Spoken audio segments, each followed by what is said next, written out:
Alright lads, what we have here is a STEAMY stacks breakdown. We're going to go very in depth into loot routes, the best buildings to drop, where all the good loot is, and then how to rotate out of there. We're going in depth in this one. So, get the popcorn, man. It's going to take a minute. For anyone who's new to these kind of series, what we do is on screen right now, you can see that there's the yellow box with an IGL, a fragger, and a support. What that means is basically the blue represents an IGL, the pink or purple represents the frag, and then obviously the red represents the support. So if you're playing as a solo watching this, you just want to know a solo loot route for this, pay attention to the IGL, aka the blue boxes and the blue lines are going to be drawn, because you can see blue represents the IGL. And then for a fragger, which means you're either playing as a trio or a duo. So for example, if you're playing duos, you would focus on the IGL or the fragger. And the fragger, sorry. So that means you have the two of them. Okay, IGL and fragger equals duo. And obviously for a trio, you're watching all of these. All three of these are very important, so you got to share this with your friends, man. That helps me out as a creator, gets this video to more people, because it probably won't reach that many people. So that helps me out, but also, man, it's just good to make sure your team know what the drop is. STEAMY is an overpowered drop this season because of the amount of mechanical parts you can come out of here with. And what we're going to do is do the normal thing where we dissect the whole POI right now. And I've already had a look at this, and what I have so far is this. This is one of the splits. Then you have this as a second split. And this is a bit more different than the other places because it's so compact for how much loot you can grab. And then you've got these. You got this spot here. This is a whole grab. That's really all you have, is these three sections. I know that last one's a bit off. That's going to piss me off. I have to make sure it's perfect for the boys. Right here. They're the three sections we're working with. Okay, anything outside of there, like a trio isn't going to land. Maybe in solos you might land up here. But for consistency and max loot, you're not going to really go for them places, and it's not worth it. Unless you plan landing here and going out and rotating. But kind of pointless, Now, my personal spot for going here is this back left corner, or back right corner I should say. This spot here, I find the most overpowered for loot, most overpowered for mechanical parts, most overpowered for consistency and being uncontested. Out of all the buildings, this one gets contested the least. That's a fact, because I've played here. This was my trio spot way back when, and now it's my duo spot as like a backup duo spot. It's more of an aggressive duo spot when our other spot is taken. So we're going to go real in depth right now, boys. Real in depth. Like, I mean, maximum level in depthness. So we're going to get rid of all of these boxes, and I'm going to show you how to split this, okay? Because it's actually very hard to split this. What I'm going to do is zoom in one more. Hopefully that doesn't scuff the whole camera. No, it actually doesn't. So what I have, if I can go in depth, even one more, I can't even zoom in anymore. Basically, let me get rid of the floor loot. You know there's a lot of floor loot here now, so I don't need to, it's not really important. So floor loot's gone. We're focused on chests right now. As far as chests go, there's 6 chests here. There's 10 between this building, 9 between this building, 4 in the middle. Now the reason we're only playing for 6 chests right here, now obviously your whole trio is going to land back here. Okay, I swear to God, your whole trio lands this building. It will work. Trust me. The reason why it actually works is because you're so split. Okay, in worst case scenario, get one of your teammates to land up on this.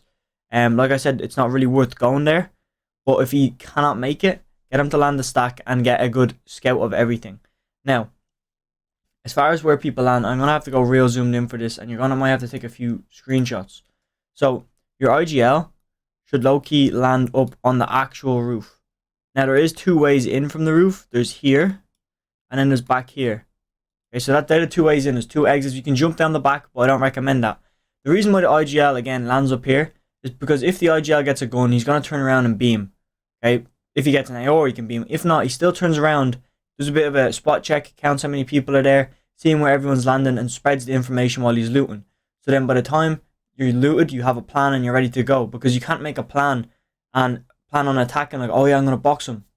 That's a generic plan. You want to know where he is, probably what loot he has, because if he lands in a general building, when you get this whole POI down, you'll know, okay, he's not coming out of there with more than 2 chests. Chances of him having shield, very low. So you can make plays off that. So you want to land on the roof. Your IGL wants to land on the roof, okay?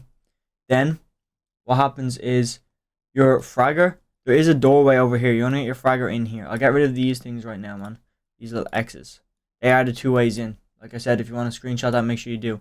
There's a door in here, and I want your fragger to go in here. The reason why I want your fragger to go in here is because if you do get contested this building in a worst case scenario, the opponent is going to come in through this front door if they're short. If not, they're up on the roof with you. But if your fragger goes in here, he's probably going to be the first person to meet with resistance. And like I always said, man, the fragger's got to be the most mechanical player on your team. So he should be able to deal with the fight on a 50-50. Like, if there's anyone on your team that's going to win a 50-50 off spawn, it's going to be your fragger. And that's just the way your fragger is meant to be. Now, swapping to support. Your support should land on this chest right here. And after that chest, he should drop down and go in here. The reason why he wants to go in here is a shit ton of mechanical parts. Usually there's a lot of shield floor loot. Like, in duos, man, we can come out of this building sometimes on 100. It's like a 1 in 5 we come out here on 100. But for the most part, we come out guaranteed 150s each, if not 175 each. Like, we get loads of shield, man. It's actually unfair. So as far as the building goes, IGL on the roof. So I don't think I need to write it down, man. Just if you are here, get a pen and a pad or a screenshot. IGL, roof, frag, bottom door, and then your support in the side door beside the tower.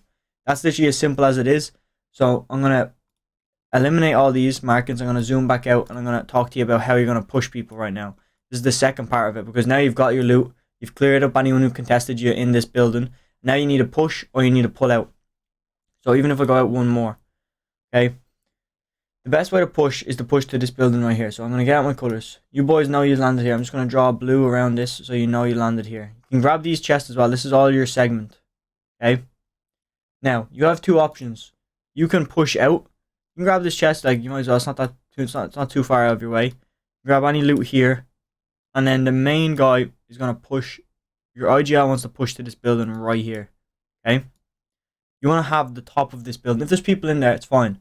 Okay, hold the top of this building and make sure there's no people in there. If there is, there's people in there. But if you know there's people in this building over here, make sure you don't drop in on these people. If you drop in on this team in the middle and you guys are fighting, this team is just going to do what you did and come in on top of you and wait till the fight's over and just drop in. And there's not much you can do. You're going to need to heal after a fight. So the reason you want to play like a play and hold position, you move, hold, and wait for shit to happen. It's really that simple. You wait for a beam, you wait for the opportunity, and when you see the opportunity, you get tags. You don't want to jump straight into the box. Unless the only reason you go in this building is if you know it's the only other team that contested. Okay, if you know there's no one in this big building, or if there's one or two stragglers in this big building, you want to just go in. If you know they're low, man, you know yourself. If you know they're low, go in. And if you know there's no one going to contest you, go for it.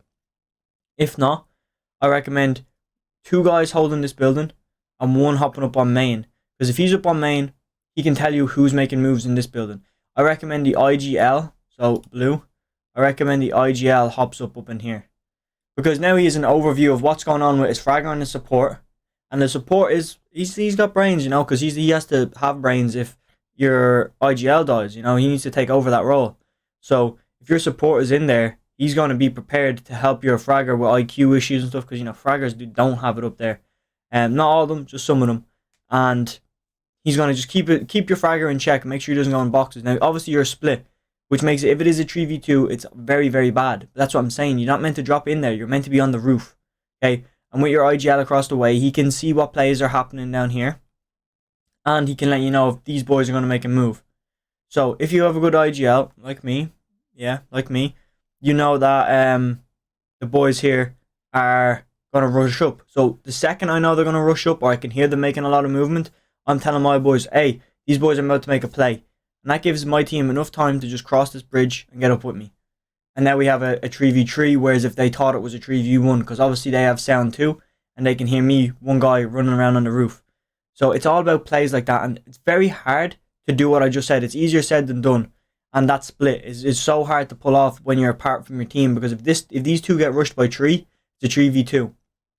But the whole point of you being up here and them being on the roof is that if that other team comes up, you're here doing beams. So you kind of make it a 2v3 in close scenario where you're putting pressure on. And that pressure, you got to make sure you put the pressure on, because if you don't, it doesn't work. I'm pretty sure I've cleared up enough about this now. If you don't want to fight off spawn, so if you want to do something along the lines of this, I will show you now. Highly doable. Is literally just this. You know there's a lot of chat. Oh, my blue yoke is on. Damn it. No, don't undo. Get rid of that. Right. Let's say you want to move up here. I think we're still on screen. Yeah, we're still on screen over there. you can have this building, like I said. Okay, that's it. Literally, this route. You're working solos, working duos.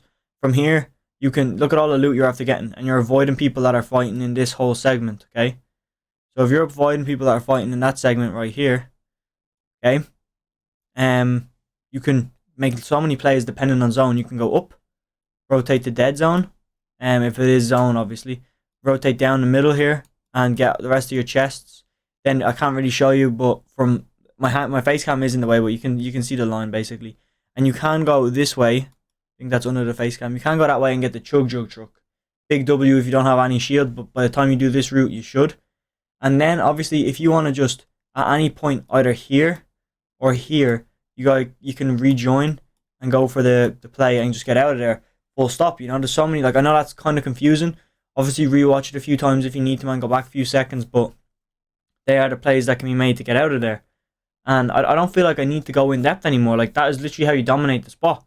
I feel like what we got 11 minutes on the clock right now for the video. I feel like that's a W, man.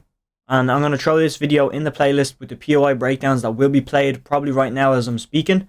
So if you want to click on that playlist, go watch it, man. It's full of bangers like these, all big IQ, like just insane videos, man. They will help you out a shit ton if this did.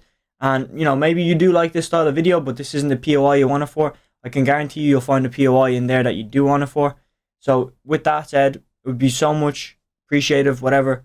Hit that sub button, man. I'm out of here. This outro is getting too long. Have a good one, boys. I'll see you in the next one.